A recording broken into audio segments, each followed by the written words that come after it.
Yeah. Iba, iba, iba. Ay, ay, ay, ay. Woo! Na na na na na na na na. Ay, ay, ay. Hey! Yeah, yeah, hey! Yeah. May isang taong tinatawag na bato, naglingkod sa bayan kahit delikado. Habang ang iba mahimbing ng tulog, siya nasa lansangan handang sumuong sa putok. Binuhos ang oras para sa seguridad, bitbitan tungkulin at mabigat na responsibilidad. Pero ngayon tila nasa laylayan, habang ang iba siya'y pinagtatawanan. Nasaan na ang respeto nyo sa tao na minsang tumindig para sa kapwa Pilipino? Oo, hindi tayo pare-pareho ng pananaw, pero respeto sana'y di nawawalang ilaw. Bawat tao may kanya-kanyang paninindigan, may sari-sariling laban at pinanghahawakan. Pero sa dulo ng lahat ng argumento't sigawan, Pilipino pa rin tayong isinilang sa bayan.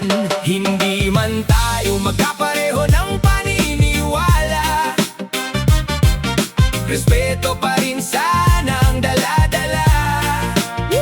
Dahil bawat taong naglingkod sa bayan, may sugat ding tinago sa likod ng katapangan. Hey! Huwag kalimutan ang pagiging Pilipino, sa gitna ng galit at gulong nagkakagulo. Pwede tayong tumutol at magsalita, pero huwag mawala ang respeto sa isa't isa. Madaling humusga kapag nasa malayo, madaling magsalita kapag di ikaw ang nasa pwesto. Di nating alam ang bigat ng responsibilidad ng taong araw-araw nakikipagsapalaran sa panganib at hirap. May mali man o may tama sa paningin ng iba, hindi ibig sabihin nun mawawala na ang dignidad niya. Dahil tao rin siyang may pusong nasasaktan kapag minamaliit at nilalait ng lipunan. Sa social media, mabilis ang batikos, parang bala kung tumamay diretso sa dibdib at likod. Nakakalimutan na minsan ng karamihan na respeto ang pundasyon ng pagkakaunawaan. Hindi porke iba ang pananaw mo't prinsipyo, kalaban mo na agad ang kapwa Pilipino. Mas malakas sana kung tayo'y nagkakaisa, kaysa sa puro galit at paggawasak ng bansa. Hindi natin kailangang pare-pareho para lang masabing tunay na tao. Pwede kang kumontra ng may paggalang, dahil respeto ang tunay na sandigan. Sa bawat sigaw ng pagkakawatak-watak, pagmamahal sa bayan sana'y di mawala't mabasag. Dahil ang bansang walang respeto sa kapwa, unti-unting mawawala ang tunay na diwa. Hindi man tayo magkapareho ng paniniwala, respeto pa rin sana ang dala-dala. Sa bawat Pilipinong minsang naglingkod, kahit ngayon tila sugatan at pagod, tayo may kanya-kanyang pinaglalaban, pero iisa pa rin ang ating bayan. At habang may pusong marunong rumespeto, may pag-asa pa rin ang dugong Pilipino. Hindi kailangang magkapareho para magmahal sa bayan. Respeto, yan ang kulang sa mundong maingay.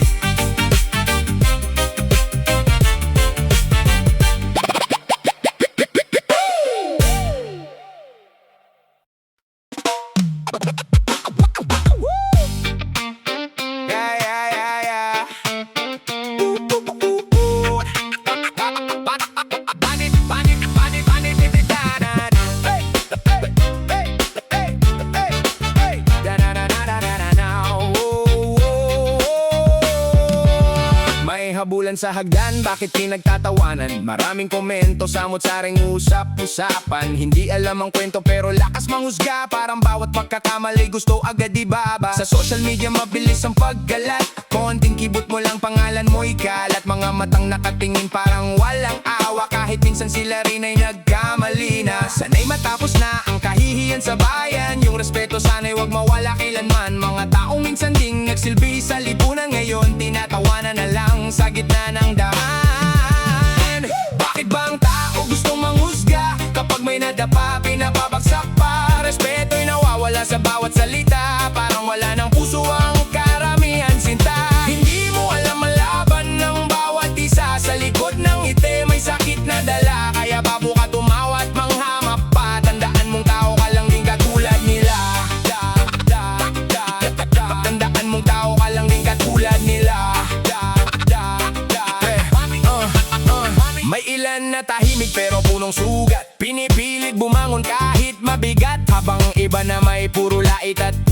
akala mo perpekto sa mata ng madla. Ang lingkod ng bayan, hindi habang buhay. Darating din araw na sila'y mapapalayo't mapapahinga't tunay. Pero bakit kapag sila'y nasa kahinaan, doon pa binabato ng masasakit na pangalan? Hindi lahat ng nakikita mo ay totoo. Minsan nanipid lang para magmukhang loko. Pero ang dangal kapag tuluyang nasira, mahirap buuin kahit gaano kakatibay pa. Respeto, yun sana ang kailangan. Hindi puro galit at puro parinigan. Kung gusto nating umunlad ditong bayan, simulan sa salita at tamang paggalang. Bakit ba ang tao gusto manghusga? Kapag may nadapa, pinapabagsak pa. Respeto'y nawawalan sa bawat salita. Parang wala ng puso ang karamihan sinta. Hindi mo alam ang laban ng bawat isa. Sa likod ng ngiti may sakit na dala. Kaya bago ka tumawa at manghamak pa, tandaan mong tao ka lang din katulad nila. Sa hagdan ng buhay lahat ay nadadapa. Walang taong laging nasa taas ng entablado nila. Kaya respeto ang baunin sa bawat salita. Dahil bukas baka ikaw naman ang husgahan nila.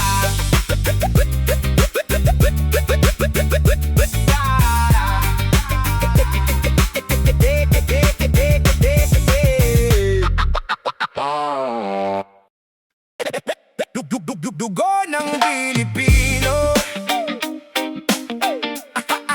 Dugo ng Pilipino. Isa akong Pilipino, dugo't laman ng bayan. Lumaki sa hirap habang bitbit ang pangalan. Pagmamahal sa lupa kailan may di mababayaran. Kahit ilang unos pa ang humarang sa daanan. Bakit kailangan pa ng batas ng dayuhan? Hindi nyo ba kaya ipaglaban ang sariling bayan? Na may pinapatunayan lang kayong kapangyarihan. Habang mamamayan pilit na naliligaw sa katotohanan. Nakikita ko ang takbo nitong lipunan. Mayaman lalong yumayaman habang mahirap nasasaktan. Mga pangako parang hangin lumilipas lang. Pagkatapos ng eleksyon tila nakakalimutan. Bayan ko'y maganda pero sugatan ng damdamin. Dahil sariling atin tila di kayang ang kininabang banyaga. Mas pinapakinggan minsan kaysa sa sigaw ng dugong Pilipino. Lumalaban, dugo ng Pilipino ang dumadaloy sa ugat. Pagmamahal sa bayan di kayang sukat. Kahit anong unos di kami uurong. Sa lupang sinilangan dito kami babangon. Hindi kami takot magsalita't lumaban para sa hustisya at dangal ng bayan. Dahil ang tunay na lakas ng mamamayan ay pusong handang mamatay para sa inang bayan.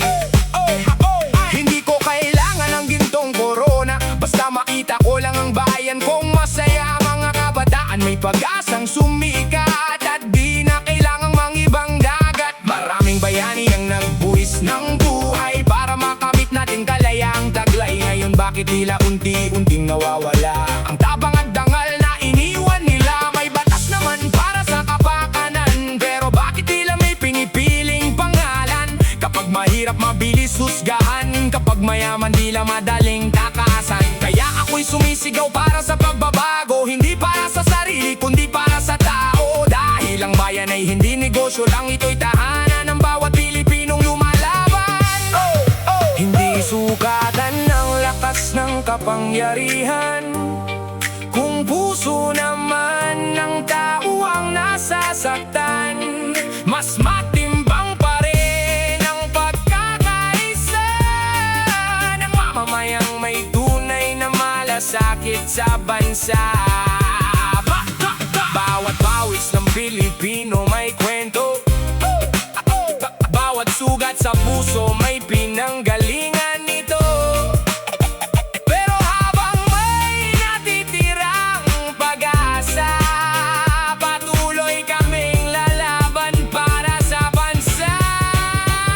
Dugo ng Pilipino ang dumadaloy sa ugat. Pag-ibig sa bayan kailan may di kukupas. Kahit ilang unos pa ang dumating, Pilipino'y di basta magpapahina sa hangin. Ito ang sigaw ng puso't isipan, pagmamahal sa sariling bayan.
Ang pagserbisyo sa bayan ay hindi madali. Sa gitna ng sistema maraming gustong mangapi. May kakampi, may kalaban, may lihim na galit. Habang ang katotohanan pilit nilang pinipilit ikublit. Ikait, minsan di mo maintindihan takbo ng paligid.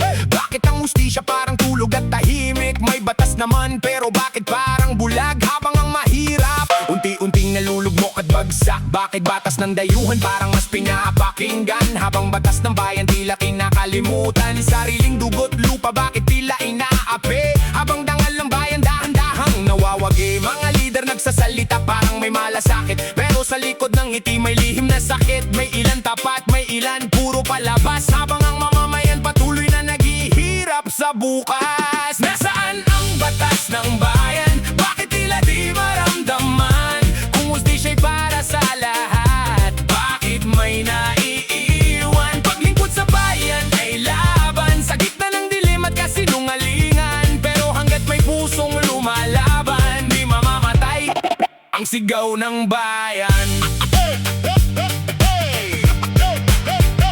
Sa bawat lansangan may sigaw ng kahirapan. Mga taong pagod na sa paulit-ulit na laban. May magsasakang luha ang puhunan sa lupa. Habang may nakaupo na bulag sa problema. Kabataan naliligaw sa maling direksyon dahil kulang sa gabay at tunay na aksyon. Maraming nangangarap pero hirap makalipad dahil sistema mismo ang pumipigil sa pangarap. Pero di pa tapos ang kwento ng bayan. Habang may lumalaban di mawawala ang ilawan. Kahit gaano kabigat ang pasan ng lipunan, may pag-asa pa rin basta sama-samang lalaban. Hindi kailangan ng yabang at korona, kundi pusong handang magsakripisyo para sa masa. Dahil ang tunay na lider di takot tumindi kahit kalabanin pa ng mapalin lang na bibig.